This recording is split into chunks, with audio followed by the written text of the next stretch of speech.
Welcome. This is 95.1 FM, knvc.org, Carson City, Minden, Gardnerville, your community radio station. And it's time right now for Carson Rural Communities Update. And this is your host, CJ Gilder. How is everyone doing today? I have a guest here to talk with us today about homeschooling. She is a PhD in psychology. She started homeschooling in 2020, and we know what happened during 2020.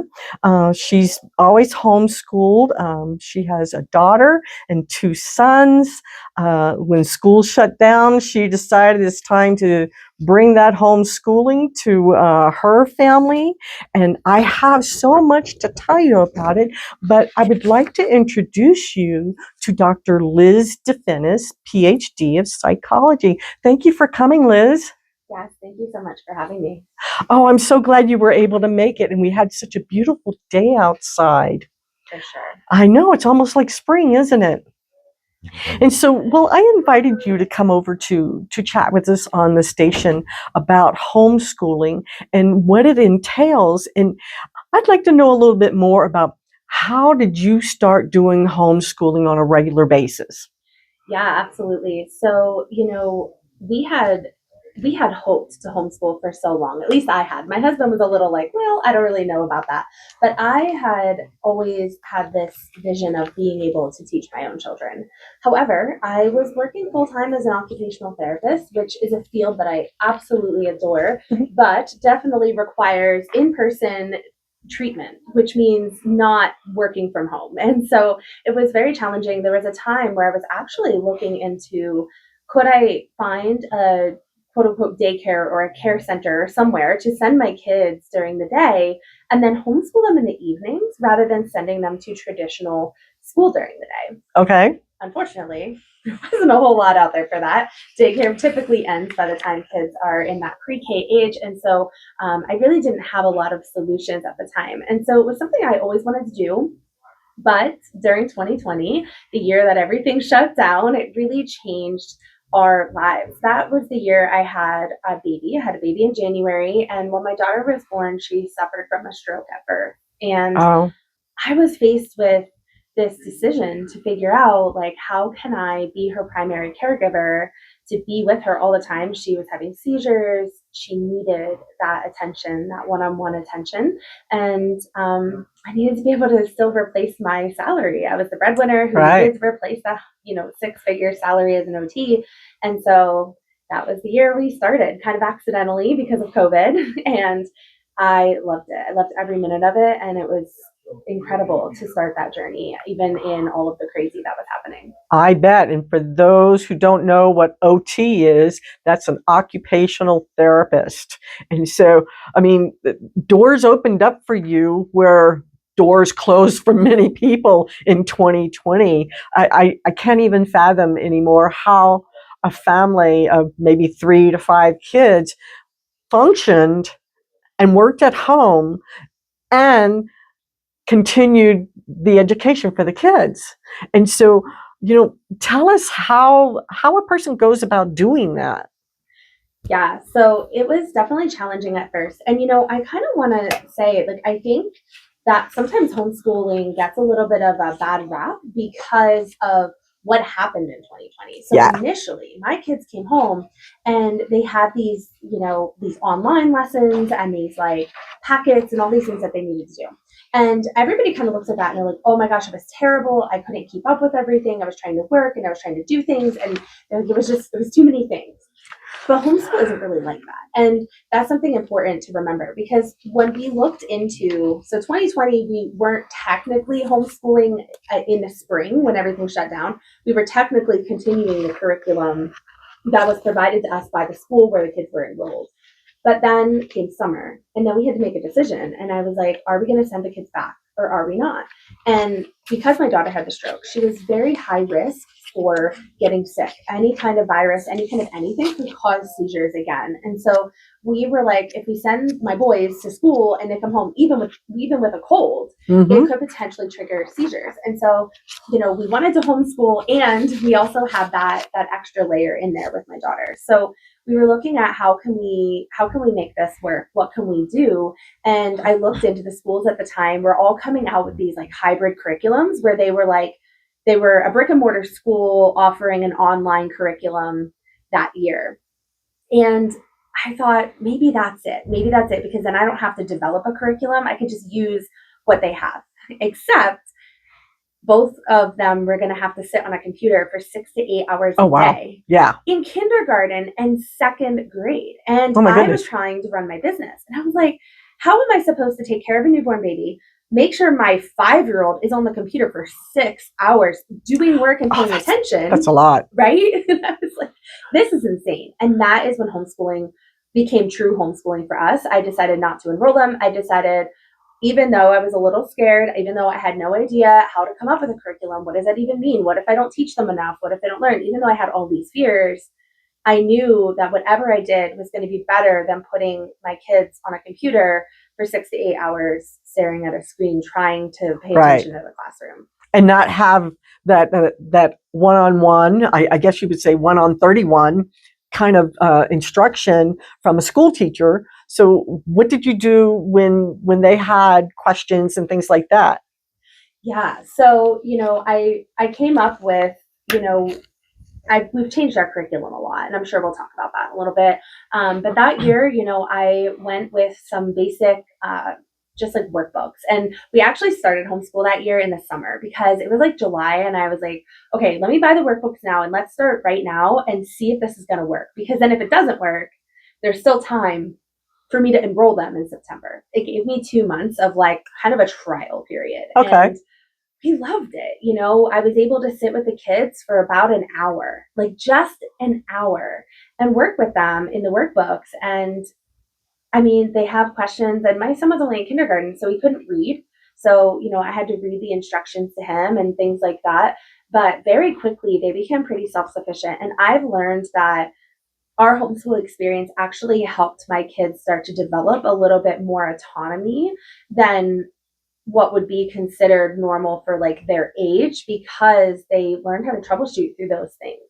Wow. So then what would be the difference between homeschooling and online schooling? What is that transition like? Yeah, so it really depends on how you decide you want to do things. For me, really, the online school versus homeschool, the way that I see that in my mind is that you have regulations. If you're enrolled in an online public school system, you are required that you show up every day, that you show up for a certain amount of time every day, that you are meeting certain curriculum benchmarks all the time. And it's overseen by somebody, by an entity of some kind, right? Whereas homeschool is more self-led. There's more freedom, there's more ability to choose what makes the most sense for your family. And so, like, for instance, there's been many times we've done a lot of moving over the years. And in all of the moving that we've done, I mean, there was at least a month or two every time we moved that we would just not do homeschool because there was no time. We were packing boxes and doing all these other things. And so it wasn't a priority. And homeschool gives that kind of flexibility to shift and do things differently based on what makes the most sense for you. Yeah, so then the kids weren't locked into a, let's say, 8 to 3 classroom environment, or 9 to 3, whatever. They could do their subjects as they went along, or you could take some time off, which is kind of cool because, maybe they have winter vacation or whatever, like they have in regular public schools. They could take the same time off and do their own thing. So that's kind of cool. So how many states have you been involved in for homeschooling? So we have been in 3 states. So we started out in Florida, Okay. and then we moved up to North Carolina. So when we moved, we did big moves. We've done a lot of big moves over the years. Okay. And then we recently, it's been 3 years now, we moved out to Nevada, and now we're here. And so we've had a lot of experience of what it's like to be homeschooling in different states, because every state has its own guideline. Homeschooling guidelines are not federal, they are state based. And so it changes depending on where you live, what's required and what's involved in being a homeschooling family. Okay, so what grades are the kids in now? So my oldest, he's in 7th grade. He's 12 years old. Okay. I have an 11-year-old who is in 5th grade, and then my daughter is in kindergarten this year. So this is like our first official year of all 3 of them being in like traditional grades, which is fun. So do you have to kind of like hopscotch around who's doing what subject? Yeah. So, I have found, and I always worried about this. This was definitely a thing. When my kids were in elementary school, I was like, oh, I've got this. Like, I can help them. And I know that, it seems like with my credentials, like, oh, of course you could teach them. Like, you have a PhD. It actually has nothing to do with any of it. So I think that's something important to overcome. You don't need this big, crazy education to homeschool your kids. I mean, like, nothing about that education is what I would be working on with them in any way, shape, or form. And so anybody can homeschool their kids. That's important. And also, it's knowing that as I work with the kids, I've been worried about what happens when they hit later middle school and high school, because things get more challenging. And that started to happen last year. Last year, my son, who was in 6th grade last year, they start doing geometry and algebra in 6th grade already, which is definitely not what my experience was. And so I was like, man, I was doing this in high school. And my oldest, math is not his best subject. Not mine either. Subject that he's got to learn the basics, but I try to teach him things that are important for application, because just teaching him things to just teach them is kind of a waste. And so we started out the year doing the workbooks as we always had. And we always did a form of like hybrid, where we did partial workbook and partial online learning of some sort, and use different online curriculums throughout time. So I was like, man, this workbook is getting really challenging. And so I found that I was needing to sit with him for an hour, and I was like really needing to help and like use my brain to figure out the answers, not only how to figure out the answer, but then like how to teach it to him. Yes. And with running a business, it got very tiring. I found that like I was like mentally drained by the time I was done teaching him algebra for the day, that I couldn't put my highest and best energy over here in my business either. So I needed to make some changes. And so last year we actually switched over to a new online curriculum. And so it is like an online learning curriculum, and it is accredited, but it is the homeschool version of it, where like it's accredited and he can graduate from high school with a diploma and all of the things and apply for college, and we don't have to worry about any of that. But at the same time, it's very self-led. It's very self-led. We get to decide his schedule. He even gets to choose which classes he takes. And so it's like, it kind of takes the weight off of me a little bit, and him being able to learn those things. So I still sit with him when he has tests. Like if he's like unsure or he's nervous, I still help him. Mm-hmm. But we've used online learning as a great supplement as they've gotten into those higher grades, and it gets a little bit more challenging. So, okay, so if you're just coming on to the radio station right now, we are talking to Dr. Liz DeFinis, PhD of psychology, and she is a homeschooling mom who knows the ropes. And so we're going to continue on with that. And so with that being said, my question is, what happens if the student, the child, needs some special tutoring? Where do you go for that? Yeah, that's a great question. We've been fortunate that I haven't had to really like branch out and figure that out too much. However, I do know that there are opportunities, and this isn't just like special help with like tutoring. There's also other sides of like sports and different like social events where you can still contact your school district and enroll them. That is still something that you can do. And the contact person for that is just going to be whatever school you're zoned for. It's reaching out to that school to find out where, what you need to do, what paperwork you need to fill out, what needs to happen. But just like kids have in school, like IEPs, you can have similar kinds of support systems set up with homeschool. it sometimes is going to require jumping through a couple extra hoops to get that support. Although, quite honestly, I think a lot of parents who need IEP meetings and things in school, they find themselves jumping through hoops anyway. Yes. So Yes. I will say with my daughter, it's a little bit, it's too early to tell if we're going to need any kind of supplemental help. She had the stroke when she was born. Overall, she's doing fantastic. There's really very, very residual impact, which is an amazing outcome for what her prognosis was. Yes. However, I do notice sometimes some weakness. She's left hand dominant. The stroke affected her left side. And so there's a possibility that, down the road, she might need a little bit of help. And so we might actually be navigating, what kind of services are we entitled to as a part of the community, part of a tax-paying, community, and seeing what comes up with that. Very good. So, okay, which state did you like the most for homeschooling and why? I like my freedom. So I really find Nevada and Florida are very complementary of each other. They're very much similar. And that's that you file that you're going to homeschool, and that's kind of it. And nobody really cares what you're doing. So that's not good either, is it? There's definitely a downside to that. And I will tell you that something that came to my awareness that I mentioned to my husband 2 years ago when we moved from North Carolina to Nevada, I was like, nobody notices that we moved. I hadn't registered my kids yet for homeschool here, and North Carolina had no idea we moved. And you could definitely be in limbo with that, which is very strange. It's just not very, it's not very kept up. So we love our freedom, but I can see how there's also some holes in the homeschool space as a country where, there probably should be a little bit more guidance in those kinds of things.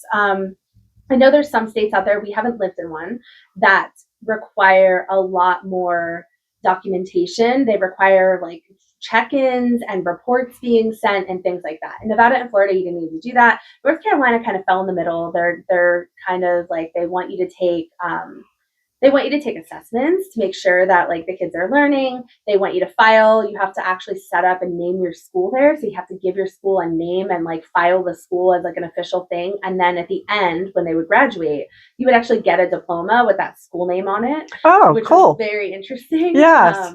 So yeah, it's interesting to see how different states set those things up. Wow, that's kind of cool. So there's really no record keeping per se. So that kind of made me think about things like when you go to school, when you enter your public school system, you have to be vaccinated and you have to have these medical records. You don't have to have that with homeschooling, right? No. And so you have a lot of flexibility. And I know that's a pretty controversial topic, on vaccinations and just even the way that we view the way that we educate. I mean, even within homeschooling, there's a lot of different types of schooling. It's we kind of go with the middle of the ground where it's there is formal education happening in my house. They are doing workbooks, they are learning online. There's specific curriculum things that I want them to be doing and learning. But there's actually a lot of research out there for a different style of homeschool, which is called unschooling.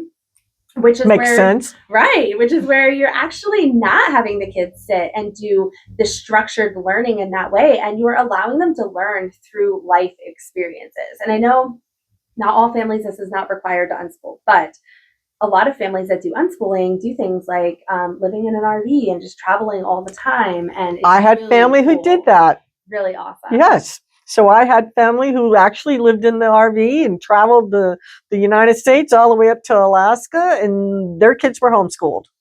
Love it. that was phenomenal to learn about some of the things that they have done, and they're adults now. They're in their 40s. Yeah. And so I never knew what homeschooling was where I lived. I would have loved to have homeschool, different environments. It's changed a lot over generations though too. I know when I was growing up, and this was kind of my husband's totally on board now. He thinks it's great now. It's just in the beginning, he had a little bit of that same perception that I did, which was when we were kids, kids that homeschooled were the kids that were made fun of, that were bullied. And there was definitely this overarching concept of homeschooling kids are weird. That's just it's a label that kind of gets put onto homeschool kids. And I am very happy to say that, like, I think in the last, let's call it 8 years, I think that has lifted. I think that we've started to rewrite that story, which is fantastic because really homeschooling offers so much opportunity. We're actually looking at a camper and like trying to get not quite an RV lifestyle, but a hybrid lifestyle put in place pretty soon. Sure, that is awesome. That's pretty cool. So obviously, when I was reading all of your accolades and all of your attributes, it's like it's pretty lengthy. And so I wanted you to tell me a little bit more about what you do to help moms with their kids in homeschooling. Yeah, absolutely. So, in 2020, when all of those things happened, I needed to figure out how I was going to make money because it's great that I decided to homeschool, but for our family and the way that things were set up, like, it was not an option for me not to bring in money. And I needed to figure out how to not only do it, but to do it really fast. So I launched a business at the time. I had no idea what I was doing. And in that business, I've done a lot of different things over the years, but ultimately helping moms be able to make more memories with their kids without needing to That sounds great. Sacrifice their career goals and making money and like being the person that they are in their family. And so kind of that concept of being able to like do all of the things and have all of the things that you desire to have. And that really comes from being the person who's able to have those things and do all of those things and figure out that way to integrate it. And so it's a lot of like alignment and time awareness, like how we spend our time, optimizing the way that we use our time. You see me keep looking at time. Yes, time is something so important I know. to us. And so I really help moms be able to align those pieces. And in a lot of cases, that does include homeschooling moms, because that's a big question that I know homeschooling moms face is like, I'm going to homeschool my kids, but how do I juggle working and being home with them? And whether it's they work a 9 to 5 or they make money alternative ways, there's lots of different ways to do it. The key is definitely going to be in alignment, and it's going to be time, and it's going to be understanding your energy levels so that you're able to really be the best mom that you can possibly be. Be the best mom and the best person. Yeah. Sounds like. Okay, so tell us some things that you're doing. You are a coach. I am. Tell me more. Yeah. So I have a program called Path the Aligned Soul that helps moms be able to align what kind of life they really want to live. I found that there's this loaded question called, what do you want? Yeah. What do you want to do? Nobody knows the answer. Where do you want to be when you grow up? Yes. I literally have a podcast episode called What Do You Want to Be When You Grow Up? Because it's a challenging question. It is. They have to think about it. Yes. You really have to think about it. There's something about understanding that we're choosing what we want each and every day with the little tiny micro actions that we take. And that's from, what time we wake up to the first thing that we choose to put in our mouth when we wake up to the first thing we literally do when we wake up. Is it pick up our phone? Is it do a meditation? What is it that we're choosing to do the very first thing? And when we start to really understand the way that we live our life is literally what creates our outcomes, suddenly everything changes. And so I specifically help moms be able to align those pieces to look at what they really want. And then based on their core values, based on the priorities that they have in their life, they're able to align all of the pieces and very quickly create that kind of lifestyle that they've always dreamt of. All right. Well, I have one question to ask you. Maybe it's just me. I don't know.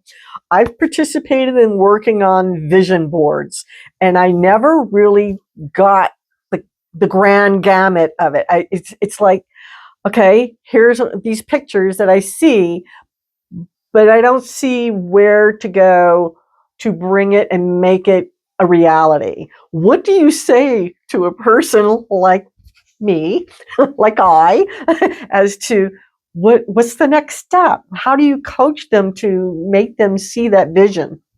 Absolutely. I'm so glad you asked this question because quite honestly, part of the problem of vision boards is that they're not always taught in the highest and best way. They're really taught around what it is that you want rather than how you want to feel.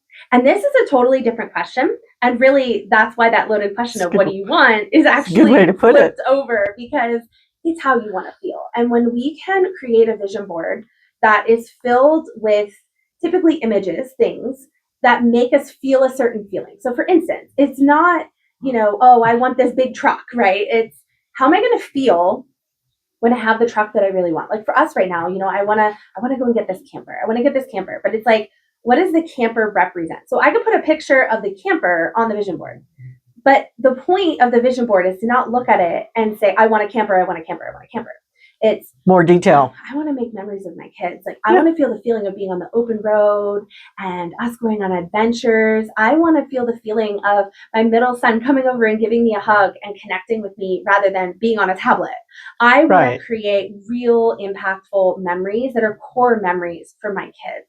And I know that the camper represents that. And so isn't that cool? I put the camper on the board so that I can feel those feelings. And so yes, that's actually something in the program.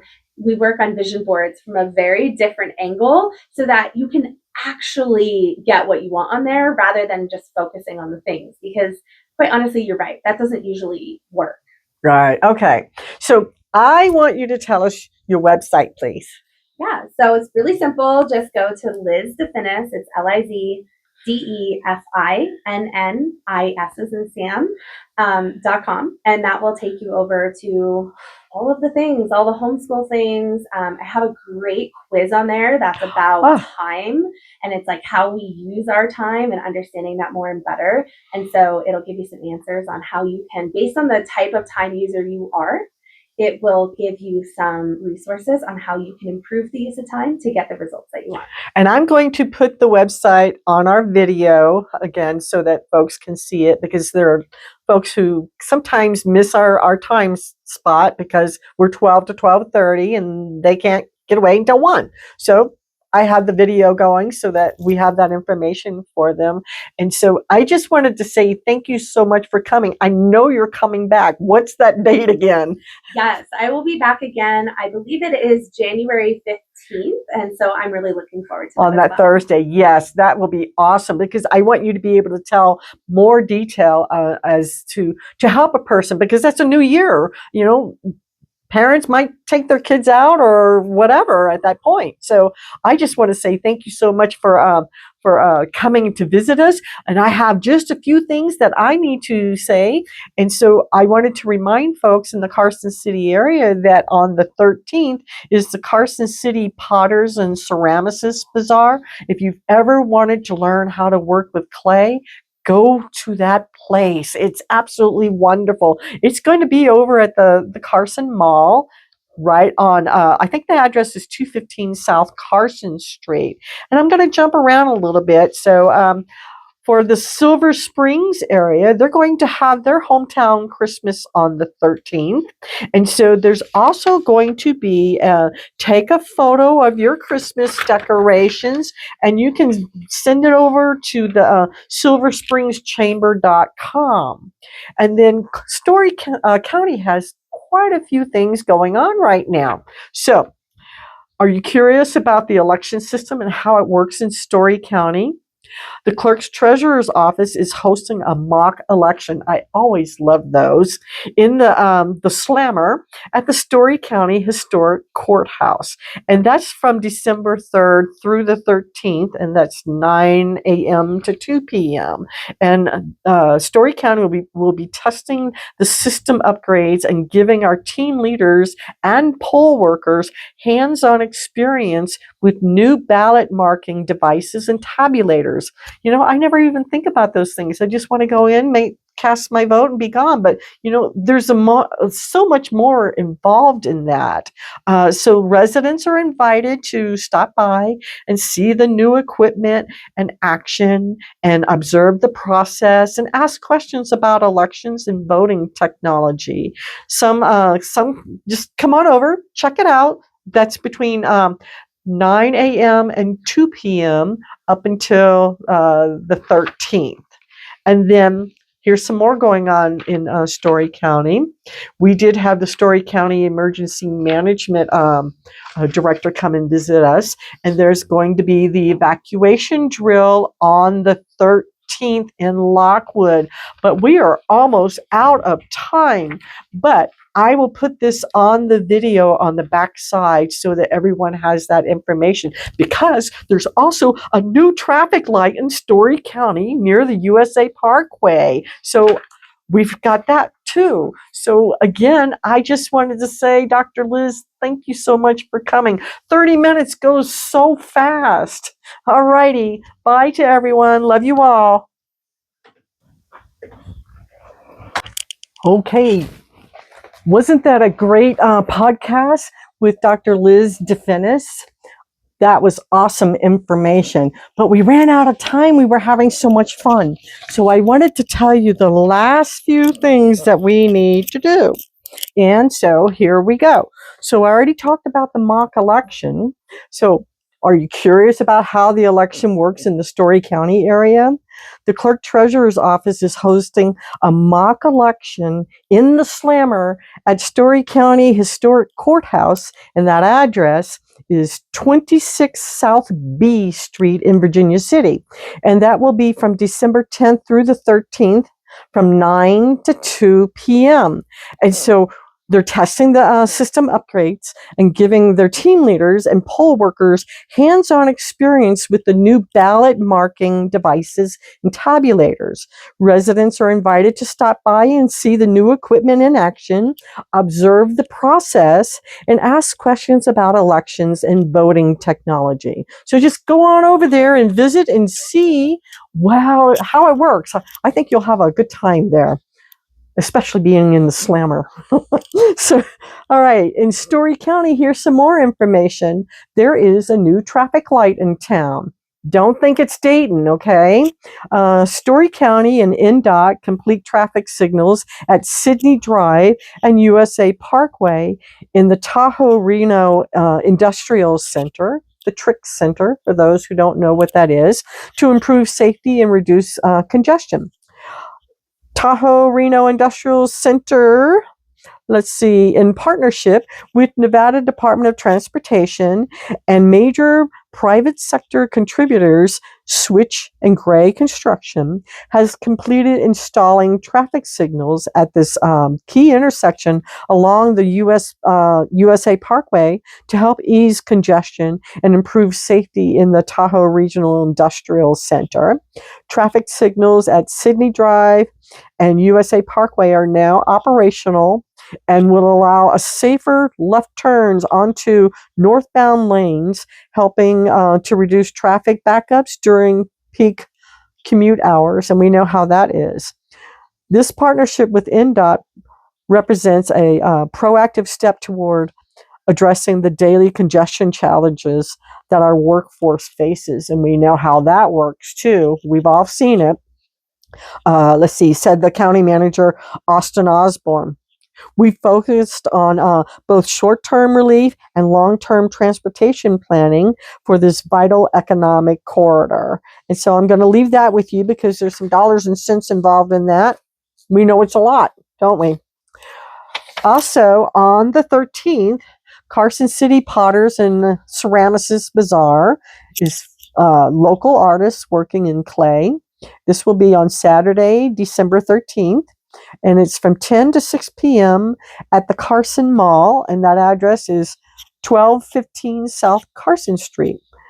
Celebrating the members of our arts community who are professional potters, hobby potters, sculptors, polymer artists, and students at this debuted sales event, offering shoppers an opportunity to meet the artists and artisans that make up our local clay community. I'm one of them. I make my own tiles. Let's see. In the Silver Springs area, there will be the Hometown Christmas on December 13th. There's a craft and cottage food fair, Santa arrival, and tree lighting. On this as well, take a picture of all your Christmas decorations, and you can send that over to silverspringschamber.com. And it's Santa's Christmas Tree Showdown. It's a favorite classic, and it's creative and decorated. So let's see. Now, you know I'm partially blind. So it takes me a moment to read some of these writings on here, but it says there's a craft fair and cottage food fair. That is from 3 p.m. to 7 p.m. Then there's a tree lighting and Santa arriving at 5 p.m. to 7 p.m. And then there's photos with Santa and gifts for the kids. Tree decor, tree door prize ticket for adults. And I will go ahead and redo that one because I'm having a hard time with that one. Then, really important is the Lockwood evacuation drill. Let's see. It is taking place on December the 13th in Lockwood, and that starts at 8 a.m. And it says, this release includes the key information reviewed during the recent Lockwood Town Hall that was held November 12th. Please let me know if you need additional details or interviews or visuals for this. And it says, and we're going to pause and we'll just continue on.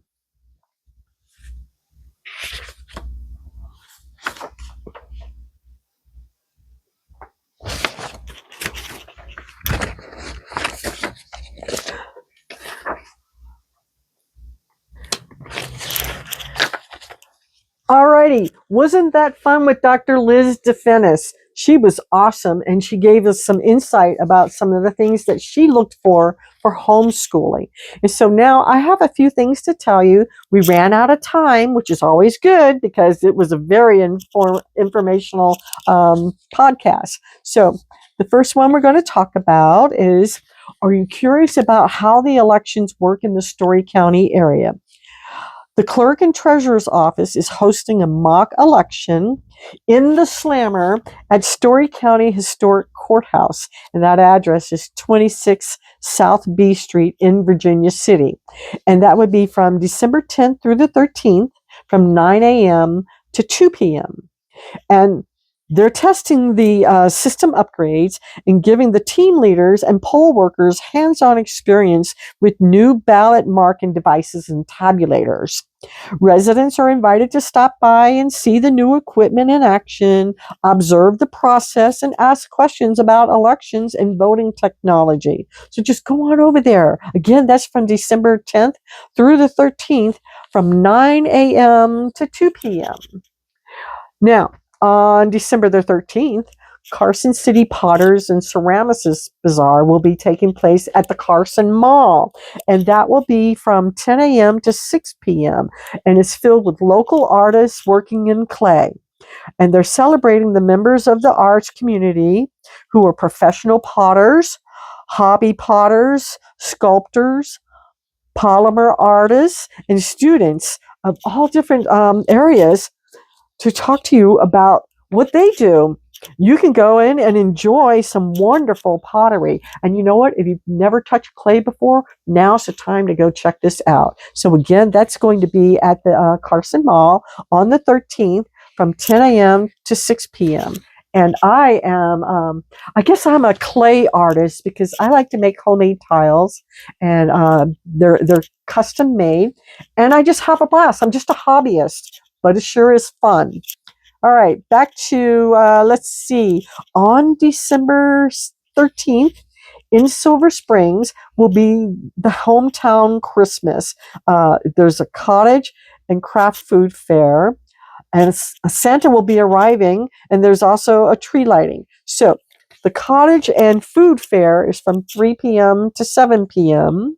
The tree lighting and Santa arrival is from 5 p.m. to 7 p.m. And you can also have photos with Santa and gifts for the kids.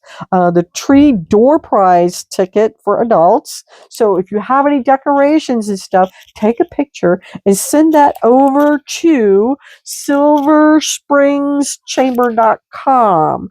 That's going to be a lot of fun. Let's see. That will be at the event will actually take place at the Silver Springs Senior Center. And in case you don't have the address, it's 2945 Fort Churchill. And you know what's really cool about this is at this time when we have the tree lighting and all the other fun stuff out in the middle of nowhere of beautiful Silver Springs, you see all these ATVs and the big trucks all lit up. It is so cool. It's like small town atmosphere. And so, okay, so I told you about the Lockwood evacuation drill. And then I told you about the traffic light, but I want to revisit the evacuation drill in Lockwood. And so it says, Story County Emergency Management, in partnership with local first responders, will host a Lockwood flood evacuation drill on December the 13th from 8 a.m. to 12 noon.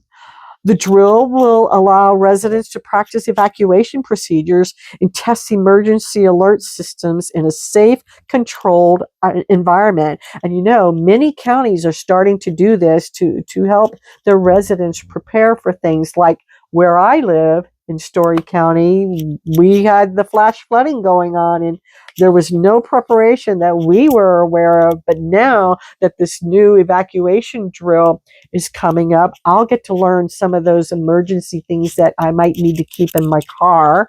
And then it's also going to happen in other areas of Story County as well on different dates. And if you go back and you look at Carson Rural Communities on the Facebook page, we also have the YouTube link to when we had Adam Wilson come and talk to us about the different dates in the different locations for these evacuation drills. And it's kind of nice because it's not just for flood evacuation, it's also for fire evacuation. It doesn't hurt to be prepared, right? So residents are encouraged to participate as if it were a real flood or a fire.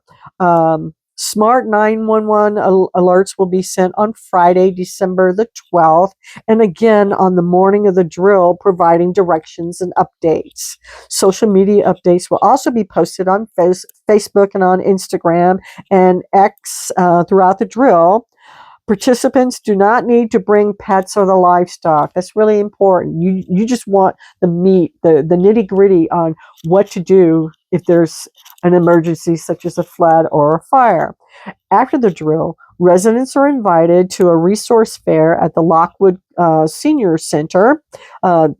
Actually, it's the Lockwood Senior Community Center, and that address is 800 Perry Ranch Road, and you're invited to connect with local organizations and learn more about flood preparations or even fire preparations. And so there is a sign up to for the Smart 911 alerts, and that would be smart911.com.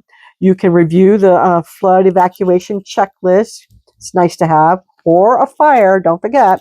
And so you can prepare a go bag in case of a real emergency, and it's lots of information. And so I wanted to say thank you so much for letting me tell you this again, and thank you for listening to 95.1 FM, knvc.org. And if you can't get 95.1 FM, just go to knvc.org and listen live. All right, thank you. Blessings to all. Bye.